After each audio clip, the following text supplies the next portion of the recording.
It's the season of the deep, and you know it's getting wet down here. Here's the moist, insane S-tier hunter build to keep you in the thick with 3 extra C's, because it's that damn good. Today's video, I am going to show you, in my opinion, the best Void Hunter build in Season 21, Season of the Deep of Destiny 2. It's been a good build for a while, but the artifacts, to me, make this build super OP. You're going to be rocking with volatile rounds all day, staying invisible, having an overshield, pretty much making you unkillable, and just setting explosions and destroying everything in your way. I mean, I've been using this build for, you know, the different seasonal activities we have going. I've been using them to clear lost sectors. I think it's even very viable in master content. You can play with the weapons a little bit here, a little bit there, depending on what you want to do. You want to rock your hero's bird and your funnel web, your 𝕃𝕀𝕍𝔼. You want to rock with your Leviathan's breath, or even if you want to run a malfeasance with it. But I highly recommend using void weapons. Like I said, the artifacts this season, the perks, just take it to another level. And this is a build that will survive even if they take these artifact mods away. First and foremost, I want to show you, in my opinion, the artifact perks that you do need, or you need to be striving for when you need to spend them. All the other ones are totally up to you. I'm only going to tell you the ones that you definitely need. For this build, I have the anti-barrier pulse rifle, which really you don't need. The volatile rounds are going to give you anti-barrier anyway. I have the unstoppable hand cannon just because I use the malfeasance every once in a while. And then the overload scout rifle, to me, is the main one that you need. You need to do overload scout rifle, overload trace rifles. I say overload scout rifle, and you'll see what I mean in a little bit, because then it'll give you the ability to take down all champions, whether it be barrier, overload, or unstoppables, just by having this one by itself. And of course, you want to have your authorized void mods, so your void mods are a 1 point. The Unto the Breach, which means defeating a void debuff target creates a void breach while your void subclass is equipped. What you're going to be doing, because you're going to have your snare grenade, your snare bomb, I mean, you're also going to have your volatile rounds, which this is also going to cause just to constantly create void breaches, constantly causing explosions. And every time you grab one of these breaches, you're going to end up having an overshield. Not because of this artifact, but this will cause the breaches. Also, you want to do protective breach, which picking up a void breach gives you an overshield, which is why you want this as well. This is where you get the overshield from. And it refreshes your existing overshield. So you have an overshield that's halfway done, you got shot a few times, pick up another breach, full overshield again. Like I said before, you're going to be basically invisible with an overshield, rocking volatile rounds the entire time. And you're going to have multiple ways to go invisible with the different class perks we have, or with the armor we're running. Lastly, I don't have it unlocked yet. I haven't played as much as I've wanted to, but in my opinion, Supernova is going to be ridiculous. So all these are void breach mods. Supernova, picking up a void breach, cause your next source of void damage to create a large weakening pulse, which means you're going to be using voids anyway. So you're going to cause a weakening pulse, which is going to cause the void breach, which is going to cause the overshield, which then again, you're going to kill your next target anyway with explosions and everything, and create another weakening pulse, and just continues. And then with the method that you're going to have, that you're going to just stay invisible, you'll have unlimited volatile rounds. So it's just crazy. It's a crazy build. For this other stuff, you can add in whatever you want. These to me are just the 3 right here, and then this one right here. To me, those are the 4 that you really need. And then if you add in the overload scout rifle, like I said, it's going to be crazy. You can use whatever weapons you want. I'm going to show you the weapons that I use. I don't have the funnel web that I want, but I do have a hero's burden. I never got the funnel web. Just they never wanted to give me the one I wanted. Okay, for this build, as with most builds, I recommend 100 resilience. Honestly, you really don't. If you don't get to 100 resilience, you'll be okay. You'll be invisible so much and overshield so much, and you'll actually be healing so much that you kind of don't need it. But I always like to have that resilience just in case you get stuck out of it. Something happens, the rotation goes bad, or you're just getting pelted. You know, sometimes it seems like they see through the visibility and hit you. The one thing is you do want a higher mobility. In a perfect world, you'd have 100 mobility, 100 resilience, or 75, 80 mobility. And I'm not quite done with this build yet because I need to get a better chest piece. But so what it'll do is, because you're going to be using your dodge to get invisible, you won't have to use it very much. It'll just by the time, even at like 50 or 60, by the time you use your have to use your dodge, it'll be back up. So really, you don't need to max that out.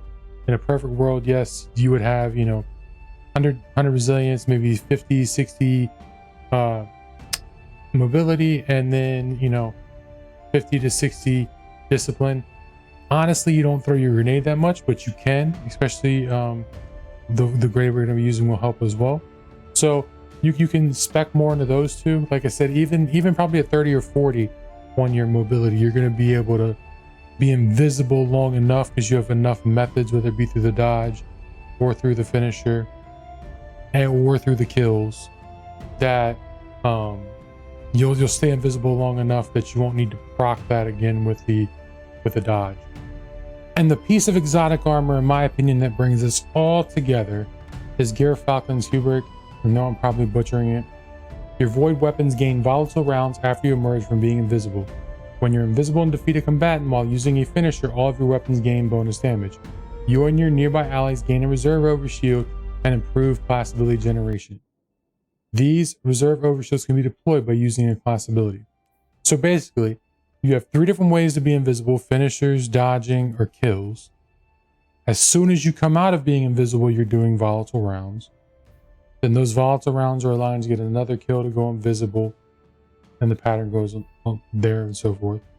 Then, if you go in to get a finisher to go invisible, when you're invisible and defeat a combatant using a finisher, all of your weapons, so not just your void weapons, your malfeasance, whatever other weapon you want to use, your scout rifle, all of a sudden, all of your weapons gain bonus damage. And your nearby allies get a reserve overshield and improved class ability regeneration. So it also becomes very helpful to your teammates as well. You go in, you get a bunch of kills, you get a bunch of explosions. You see somebody that's about to be finished, you go finish them.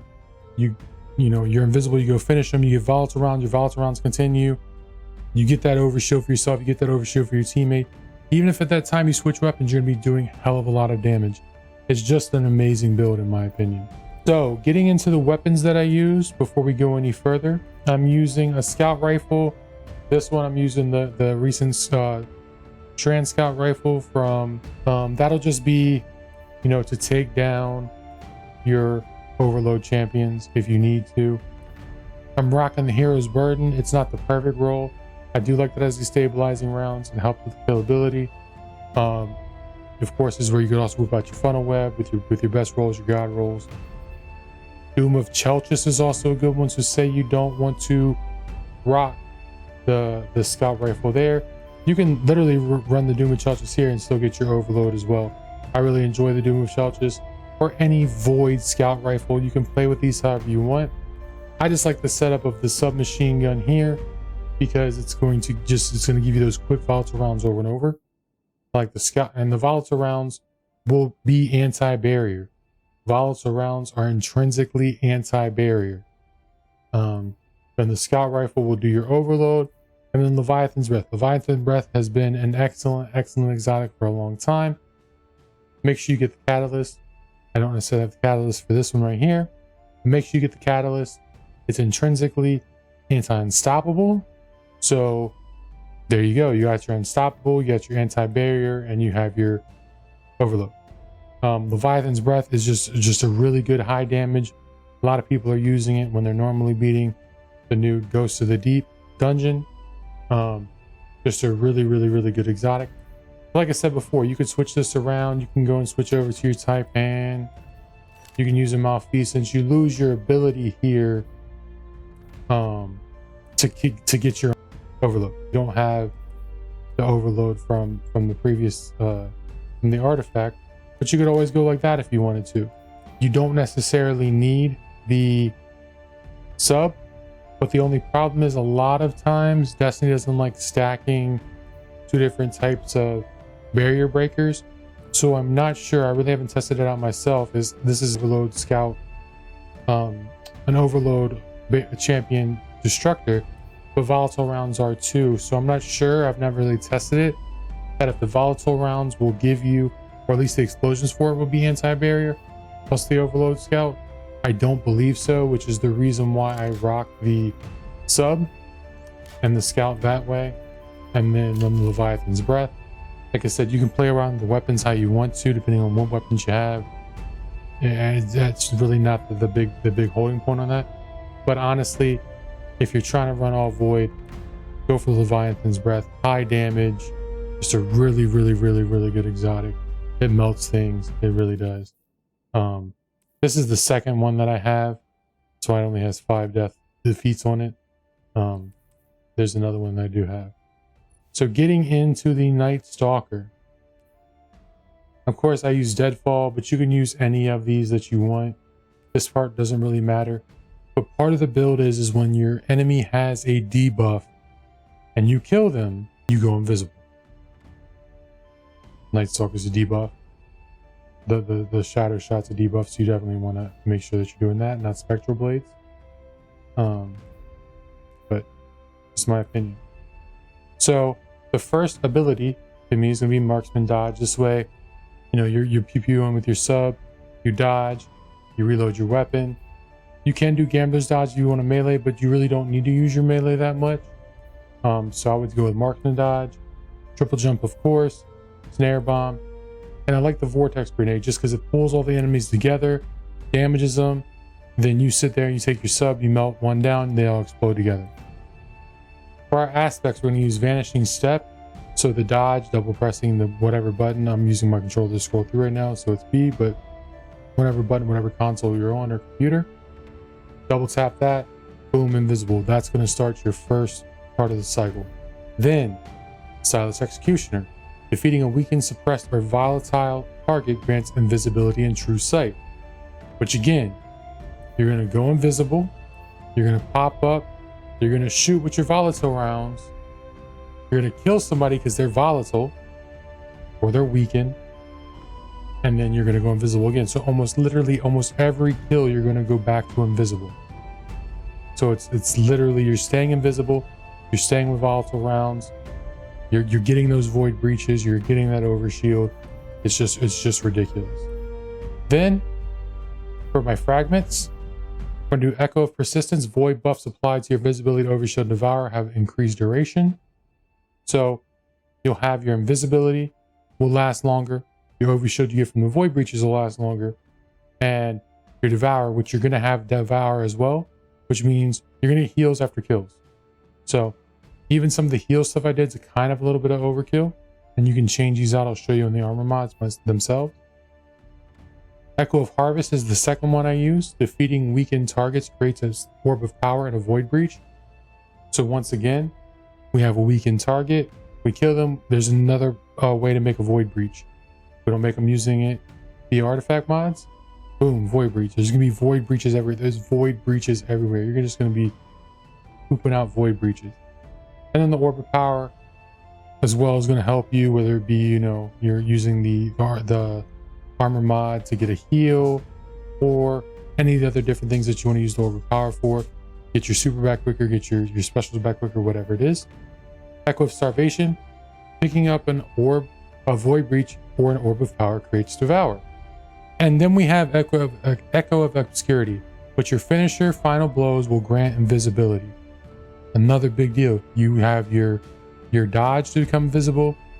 You have every kill that's volatile or suppressed makes you become invisible. And now every time you get an enemy weakened and you finish them, you become invisible as well. Another great synergistic part of this build. All right, so let's get into the mods for this build. When it comes to the helmet, once again, with all these, with the general armor mod, it just depends on whatever you need. If you need to add a little bit of mobility, a little bit of resilience, you're a little squishy, a little recovery, a little discipline, whatever you need. This, you don't have to necessarily follow the way I do it. I added 2 heavy ammo finders, so I get more heavy ammo for that Leviathan's Breath. And yes, I stack them there. That way, so that Leviathan's Breath always has some ammo with it. And then you could always change out one of these to a scout to make sure that you give your teammates a brick too if you want to do more helping out there. It depends on how I'm feeling that day, whether or not I do it, but either one works. But I like doing the double heavy ammo finder that way so I can keep the Leviathan's Breath going. And then Void Siphon. Void Siphon, in my opinion, is just really good. You know, you create those orbs of power with with void weapon final blows, and like we showed before, you get devour, you get all those perks from picking up an overpower. So you want to create as many orbs of power as possible. Now for the arms, I do bolstering detonation. That way when you damage the grenade, you get more class ability. I'm gonna throw that grenade out there, pull everybody in. The pew-pews, my class ability is building back up quickly. Grenade final blows create orbs. Anything that we can do to create orbs. Orbs. And then void loader. I just have to increase the reload speed of my void weapons. I'm using all void weapons, so I want to increase the reload speed of that. But in this case as well, you could always use something like, you know, I wouldn't say fastball, but you could, you know, you could stack one of these. You could restack another bolstering detonation, or you can do an impact induction. You really don't need to because you're not throwing your grenades like that. But I would say, you know, the loader's really good, or the bolstering detonation if you wanted to change it up. That one's kind of flexible. I like the loader a little bit quicker. So for my chest piece, you can use any of the defense mods you want to use. I haven't gotten any of them in this inventory, 3 of them, to change this up. I'm not going to do double void, but I would say concussion dampener is always a good one. Then for the pantalones, I go with insulation. It reduces class ability cooldown each time you pick up an orb. I go absolution, reduces all ability cooldowns each time you pick up an orb. Because you're just going to be picking up orbs and shitting orbs. All this stuff's going to keep stuff cooldowns, lower your cooldowns, going to make stuff come up quicker and quicker and quicker. That's the reason why you can get away without having your mobility as high. And then I have recuperation, which replenishes out each time you pick up an orb. Now this one might be overkill. You don't necessarily need it because you have devour in there when you get a kill. But this is like, hey, you haven't gotten the kill yet, you're going up against a good big boss. I like having that little bit of extra health pickup. But you could always do something like orbs of restoration.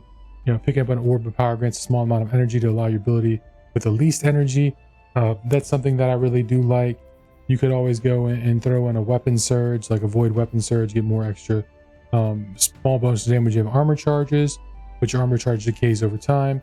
You could do that as well. I recommend either one of these two if you want to do the healing. I just put the healing on there just to be safe, but you know, orbs restoration is always a really good one, so I would recommend those two as well. Or honestly, I mean, you could always go well, if you had to change around, I'd go stacks on stacks, but I would say either do orbs restoration or void weapon surge if you don't want that extra bit of healing. To me, the extra damage you get from an armor charge isn't as big of a deal as just making sure you're healed at all times. For your cloak, I have on utility kickstart twice, which means collecting an orb power gains you temporary armor charge. When your class ability energy is fully expended, you gain class ability energy. So this, as soon as you use your class ability energy, you get 2 kickstarts and it goes right back up. So to me, this is just an easy way to bring it back up. And then powerful attraction, you automatically collect orbs of power when you activate your class ability. This way you activate your class ability, you do whatever, and then all of a sudden you get all those orbs, you get your devour, you get everything that you want from it, rinse and repeat. So to me, that's a really good one. You can always switch these out to something else you really, really like. To me, that's just what works best for me. You could do the time dilation to reduce the decay of your armor charge, especially if you go in here and you do orbs of restoration instead. But either way, that's the way that I like to set it up. And yeah, this build to me, like I said, is super OP, and I don't even have it maxed out yet. I don't have the chest piece maxed out, and I don't even have the best hero's burden. And as you can see in the footage, I'm just not dying, and I'm just kicking ass and taking names. Yes, it's not going against crazy hard enemies. It's you know, just a deep dive or whatever. But I'm just telling you, man, once you get playing with this, it's super fun. You see everything starting exploding all over the screen, all the explosions. Yeah, I hope y'all really like this video. I hope y'all like this build. I will have the dim link below. There'll be gameplay sprinkled throughout, and I'll leave a little bit of gameplay rolling at the end of this so y'all can see some more damage and stuff with it. If y'all have any suggestions on how to make this even better than what it is, I think it's pretty OP as it is right now. You're staying alive, you're not dying, you're staying healed, you're staying with an overshield, you're staying volatile. It's just kind of hard in my opinion to beat. You can always tweak the weapons. Tell me a loadout that you like instead with the weapons, or tell me a you know, a mod that you would change, or or some way you think you can make it better, or just you like it as it is. Tell me if you've tried this build, if you've tried something similar. Tell me what you think of this build if you try it out. Leave a comment below. I respond to every comment. And I do stream over on Twitch 5 days a week, so please go give me a follow over there. Come hang out and let's talk some Destiny. I've been playing a lot of Destiny overall since Lightfall. I do play a little bit of Zelda, but I play mainly Destiny. So come over and hang out. And like I said, hit that sub button, hit the like button, leave a comment. And if y'all like more like this, I'll make some more build videos. Have a good night and see you next time. 𝕃𝕆𝕃𝕃𝕃𝕃 out. Peace. Oh, he just fucking made me do a fuck.